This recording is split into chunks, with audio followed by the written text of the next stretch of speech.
Hello students, this is Amandeep Kaur. Today I am again here with the video of social science as we continue pursuing here history, which is the third branch of social science.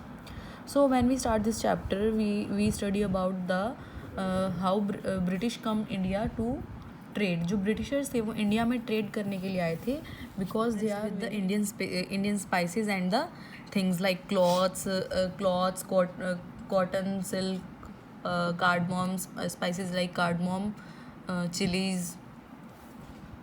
So but today we are going to learn about the how they change their focus from trade to establish their rule over the India. तो उनका जो focus था वो trade से हटकर India के ऊपर territory domination करने से कैसे हो गया. मतलब कि उन्होंने इंडिया में ट्रेड करने के बजाय उन्होंने अपना जो फोकस था वो किस पे कर लिया, इंडिया के ऊपर रूल करने का, अपने रूल्स वहाँ पे एस्टैब्लिश करने का.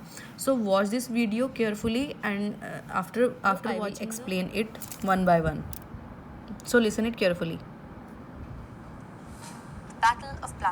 The Battle of Plassey. Now we are going to learn about the Battle of Plassey. Plassey का जो युद्ध हुआ था वो किस कारण से हुआ था, उसके क्या रीजंस थे और उसके क्या सिग्निफिकेंस थे.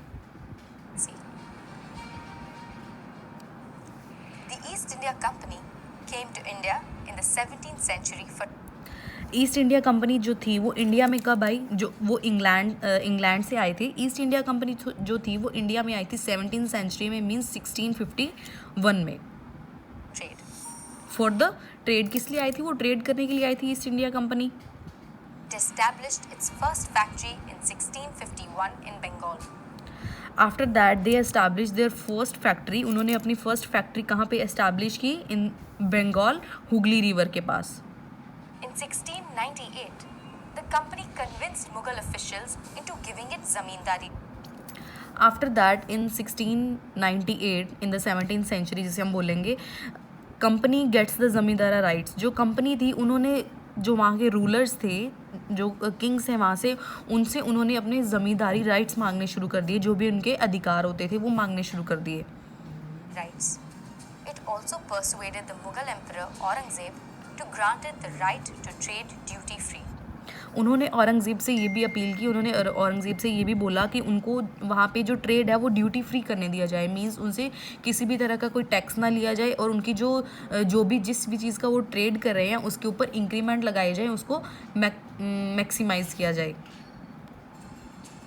The company continuously pressed the Mughals for more concessions and उसके बाद कंपनी जो थी, जो भी ट्रेड कंपनी कर रही थी इंग्लैंड की, वो मुगल्स को इस बात के लिए कंसेशन करते रहते, इस बात के लिए कंप्रेस करते रहते थे बार बार कि उनकी जिस भी चीज़ का वो ट्रेड कर रहे हैं उस पर कंसेशन दिया जाए उनको. उनसे जो टैक्स वगैरह टैक्स जो भी वो टैक्स करते हैं, वो ट्रेड के लिए जो भी टैक्स पे करते हैं रूलर्स को, वो उनसे कम कर दिया जाए.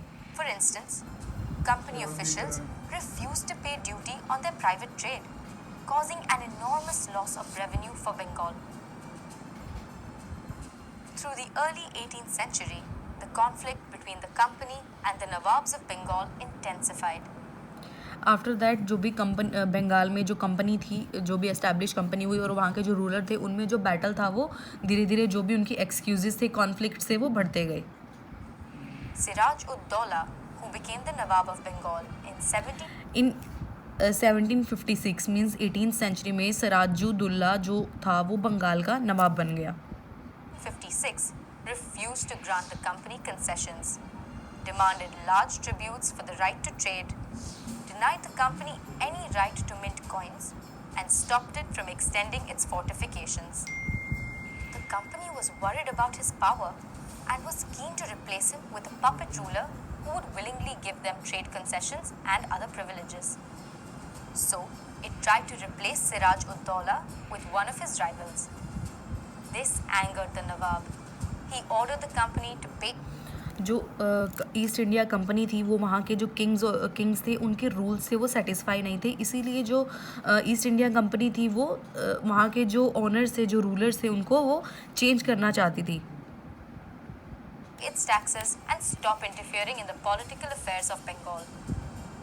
But when the company failed to fulfill his demands, the Nawab marched with 30,000 soldiers and took control of Qasim Bazar and Calcutta Fort. He cut off all supplies and support to company ships. To aid the company, Armed forces were sent from Madras under the command of Robert Clive, along with a naval fleet. In 1757, Robert Clive defeated Siraj-ud-Daulah at the Battle of Plassey.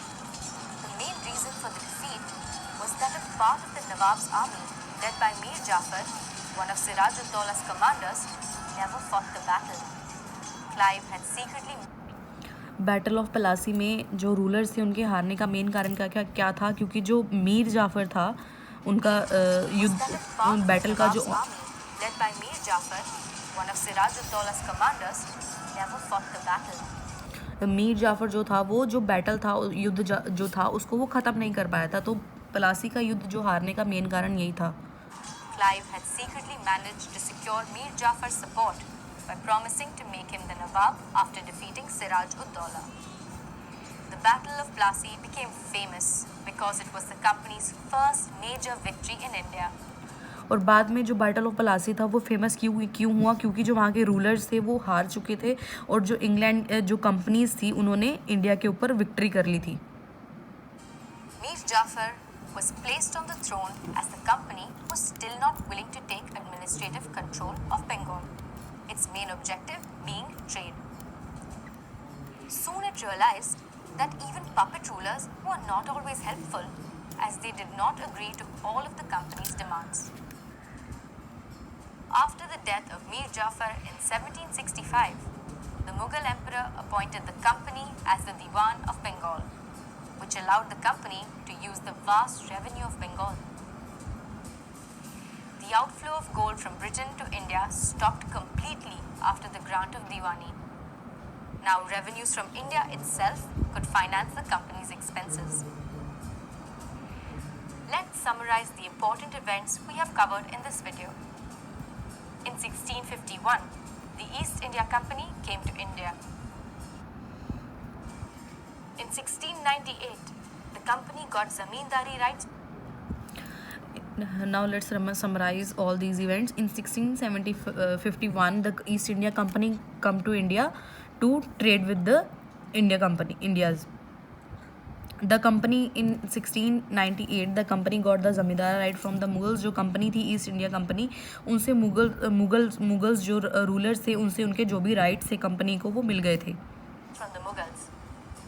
In 1756, Siraj-ud-Daulah became the Nawab of company, was appointed as the Diwan of Bengal by the Mughals. Then in 1756 Siraj-ud-Daulah become the Nawab of Bengal. जो Siraj-ud-Daulah था वो बंगाल का नवाब बन गया था. And then 1757 में the Battle of Plassey was fought between the Siraj-ud-Daulah and the East India Company. और 1757 में जो बैटल था बंगाल में जो हुआ था वो Siraj-ud-Daulah और ईस्ट इंडिया कंपनी के बीच में हुआ था. Then 1765 में the company was appointed as the Diwan of Bengal by the Mughals. The Battle of Plassey became an important step in the East India Company's journey from being just a trading company to becoming the sole power over the Indian subcontinent.